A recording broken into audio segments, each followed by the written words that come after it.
cette fonction x carré exponentielle de x. D'accord? Donc, on va maintenant égaliser la partie indigène à cette deuxième fonction.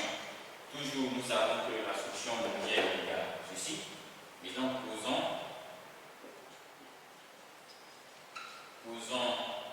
d'accord, YP2 égale KP2 sur ln de x. D'accord?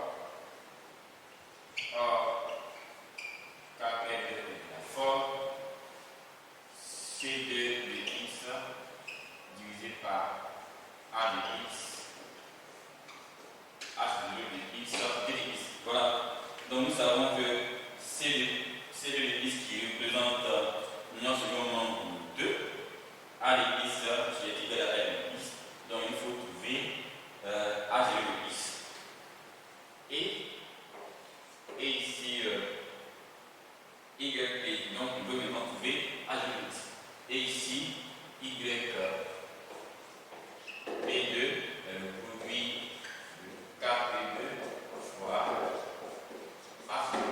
Donc c'est l'habitude qui m'a permis de savoir ça, puisque on va déterminer K, à chaque fois c'est l'intégrale qu'il faut faire. Donc là, tu m'as permis de savoir cela. Donc, chaque fois que vous aurez à déterminer une solution particulière, alors vous pouvez faire suivre des étapes de la résolution par la méthode de la variation constante et procéder comme ce que je suis en train de faire. D'accord?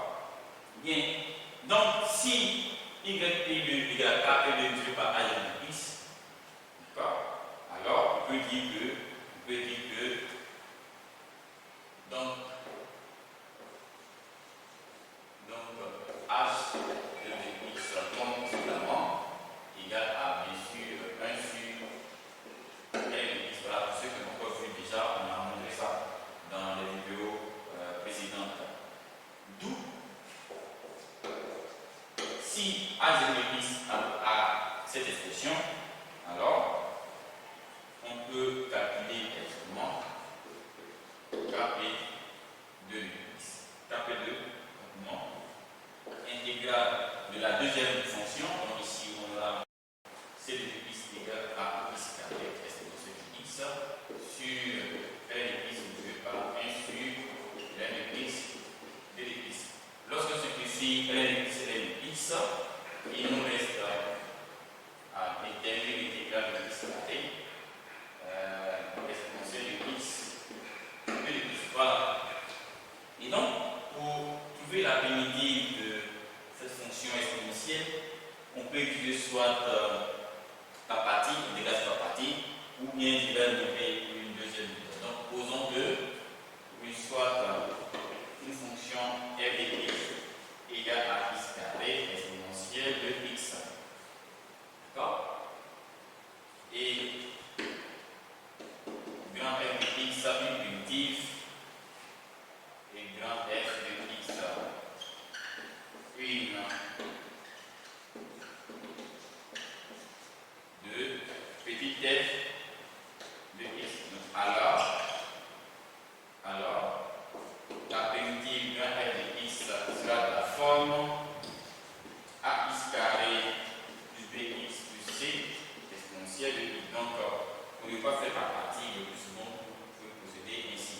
Donc, si vous avez une fonction multiple, fonction plus longue que une fonction exponentielle, alors vous procédez par comme ça. Donc ici, vous constatez que la fonction que voici est une fonction de degré 2. Donc voilà pourquoi ici il y a une fonction de degré 2. Si ici on avait 2 x, alors on va avoir ici cette partie, d'accord? Bien, donc avec x est dérivable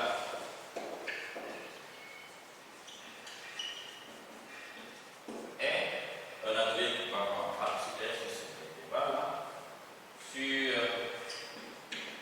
1 fini et on a que grand f' de x égale quoi? Une fonction f fois g, f' de g, donc dérivé de tout ceci nous donne 2a x plus b.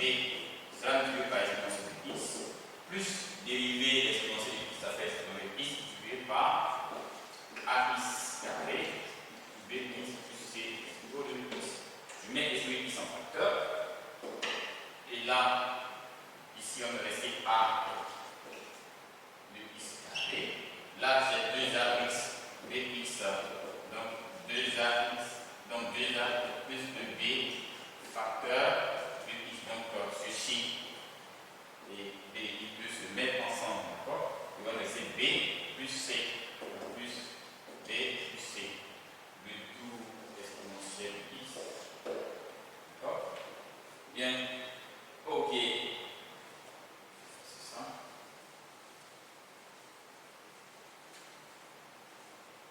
Maintenant, grand F prime de x égale ceci. Donc, voilà. Donc, après ça, je constate que ceci peut être identifié à notre second nombre qui est ici, x carré, exposé de x donc à l'identification.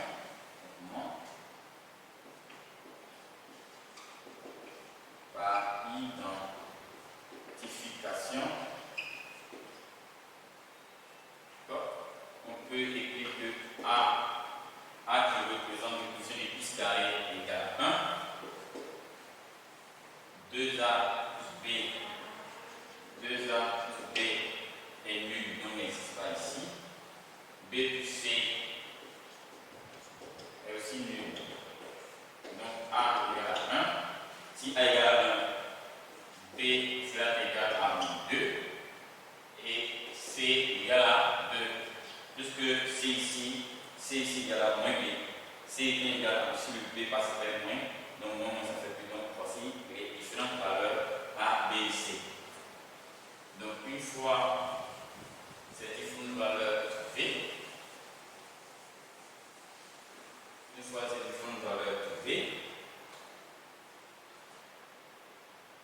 alors la primauté cherchée égale à x au carré moins x de l'exponentielle de x, donc qui représente la primitive. Ok, donc si on a la primitive